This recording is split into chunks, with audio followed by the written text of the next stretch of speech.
Alright guys, I'm back in the truck now.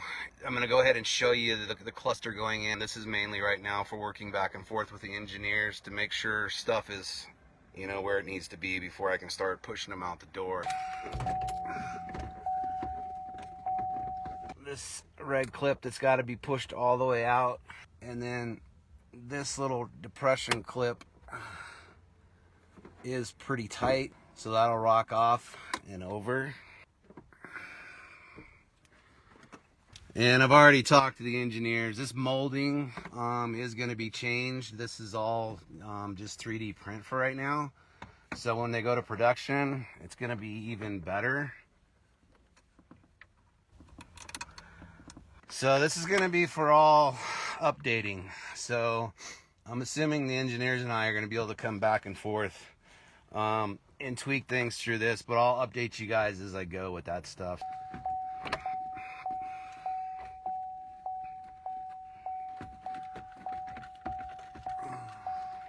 I'm gonna go ahead and fire this thing up here. So that's the first thing we'll point out. Fired up Chevy. This is a GMC. I'm guessing that'll be handled in the software update. We can kind of go through things right here just to give you some. So it does pull stuff over. There's a G-force gauge, which truck didn't even have, so I'm gonna have to play around with that. Engine oil life, that's probably spot on. I need to get an oil change. So all that stuff can be gone through. It wants me to link the phone, which I'm gonna do after. We'll do another video on that, because that's gonna take a little bit of playing with, I'm sure.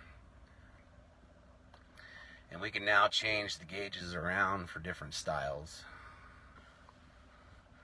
Go down here, there's another one to select from. So that's pretty cool. Then from there you can go in and do your stuff changing over there on the side. More to play with there. I can't, the engineer's actually waiting on me right now to run through some testing. So, and then I'm hoping to be back a little bit later today to show you all the Apple Carplay stuff, because that is part of the selling point. This is gonna offer